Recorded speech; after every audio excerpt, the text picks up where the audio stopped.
Hallo zusammen, I'm your vlog Dave. Today I'd like to give you an example for a rather informal letter in German. And in addition to that, I'd like to introduce you to a German YouTuber or live streamer of whom I think you might enjoy her a lot. I'm talking about the Marmeladenoma, the marmalade lady or grandma. Her name is Helga. She's 85 years old and together with her young grandson Yannick, she is reading various Märchen, fairy tales, live on Twitch and YouTube. Most of them are German fairy tales, for instance by the Brothers Grimm. You can also find lots of recordings of that, as well as other entertaining and informative videos on her channel. Anyway, since she also likes to receive letters, and I'm pretty much a fan of her channel and the cultural idea behind it, I wanted to write her a letter, which I'm gonna read out first, and then I'm gonna explain a few basic things regarding more or less informal letters in German. I thought this is a good combination of teaching you stuff and also introducing you to a cool channel. Alright, so this is the letter. Hallo Marmeladenoma und Yannick. Zuerst einmal möchte ich dich und Yannick zum Webvideopreis beglückwünschen. Es hat mich wirklich sehr gefreut zu sehen, dass ein Kanal mit diesem ja durchaus unüblichen Konzept im Jahr 2017 einen solchen Preis gewinnen kann. Auch bin ich positiv überrascht, dass euer Kanal doch auf so viel Interesse bei jüngeren Leuten stößt. Ich dachte mir, dass ich dir auf diesem Weg mal ein paar Fragen stellen kann, die du auch gerne im Video selbst beantworten kannst. Frage Nummer 1. Kannst du dich noch an das erste Märchen erinnern, welches du vorgelesen bekommen hast? Frage Nummer 2. Gab es ein bestimmtes Märchen, das dich zu einem Märchenliebhaber hat werden lassen? Frage Nummer 3. Wenn du könntest, wärst du gerne mal eine bestimmte Figur aus einem existierenden Märchen, zum Beispiel für einen Tag? Und wenn ja, warum diese Figur und dieses Märchen? Frage 4. Gibt es ein sehr bekanntes Märchen, das du gar nicht magst? Und Frage Nummer 5. Hattest du schon einmal Ideen für ein eigenes Märchen oder eine Geschichte? Vielen Dank für die Beantwortung meiner Fragen. Ich hoffe, sie waren halbwegs interessant. Ich habe diesen Brief übrigens als Teil einer Deutschstunde geschrieben, da ich auf meinem YouTube-Kanal Vlog Dave Menschen auf der ganzen Welt die deutsche Sprache humorvoll beibringe und auch ein wenig über die kulturellen Dinge in Deutschland erzähle. Gleichzeitig wollte ich meinem internationalen Publikum damit auch euren Kanal ans Herz legen. Vielleicht bekommt ihr ja ein paar neue Zuschauer aus dem Ausland hinzu. Das würde mich wirklich sehr freuen. Anbei siehst du hier Fotos unserer 3 Katzen. Brucey ist ein Ragdoll-Kater mit einem sehr ruhigen Gemüt. Er hat sehr blaue Augen. Hugo ist der schwarz-weiße Kater. Er ist der Bruder von Peppa, der getigerten Katze. Das mag man kaum glauben, da beide ja ziemlich unterschiedlich aussehen, oder? Alle 3 sind sehr verschmust und grüßen euch auch ganz lieb.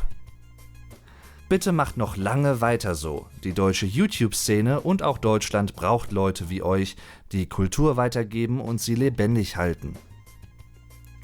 Warst du eigentlich mal im Sauerland? Ganz liebe Grüße von dort wünscht euch euer Dave. Let's start off with some basic German vocabulary for writing letters. First of all, the letter is der Brief Singular, die Briefe Plural. You might write a formal letter, der formelle Brief to your boss, meaning to someone you know without being close friends or acquaintances or, like for instance, to a company.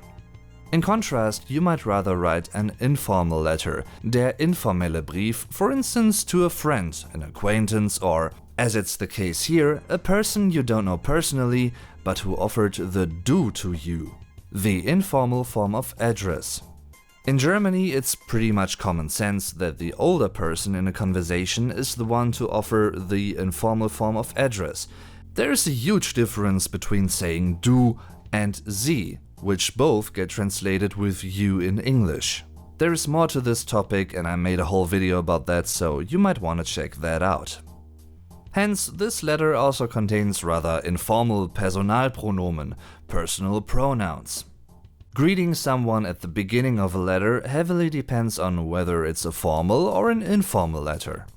In this case, I chose Hallo, which is a pretty neutral word, but in formal letters you'd rather use phrases such as sehr geehrter Herr, last name for a man, sehr geehrte Frau, last name for a woman, or sehr geehrte Damen und Herren in case you don't know the receiver's name, or in case it's multiple receivers. The beginning of the follow-up sentence depends on how you ended the greeting. Normally, you'd use a comma, which would result in continuing with a small letter, as it's the case here, with the exception of nouns, of course, because they have to be spelled with a capital letter either way. In German, that is. Of course, we address people by their first names if it's an informal letter. You wouldn't really do that in formal letters, even if you combined the first name with a rather formal form of address. No. Instead of mentioning the name itself, you might also use an informal personal pronoun, such as dich or euer, addressing both Yannick and Helga at the same time here. Remember that these words might also be subject to change, depending on the grammatical context. In informal letters, you might also use slightly different phrasings. Generally speaking, you might express something more loosely and less stiff, if you know what I mean. Now, something I was also taught back in school is the role of abbreviations in letters. Die Abkürzung Singular, die Abkürzungen Plural. In very formal or even academic letters, it seems more appropriate to write the long form instead of using abbreviations such as Z.B., which refers to zum Beispiel, for example. If you want to be on the safe side of things, write the long form, obviously. In informal letters, it's totally normal to use abbreviations anyway, of course. There's still a difference between writing to a good friend you know personally and writing a still informal letter to someone you don't really know personally, as it's the case here. In the latter case, you'd still be a bit more polite in this second type of informal letter, I'd say. Apart from that, it's pretty much common among German YouTubers to use rather informal forms and expressions of addressing each other. The use of different punctuation might also depend on the type of letter.